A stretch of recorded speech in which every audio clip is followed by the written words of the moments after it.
Hey guys, welcome back to the channel. In today's video, I'm going to show you how to use the audio overview feature inside NotebookLM. So let's get started.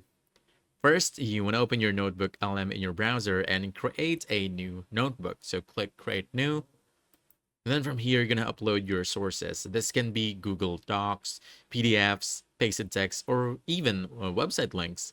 Once your sources are added, NotebookLM analyzes them so it understands your content. Now, here's where the magic happens.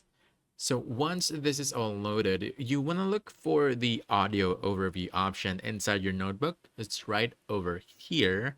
Now, when you click it, Notebook LM will automatically generate a conversational podcast style discussion based on your uploaded materials.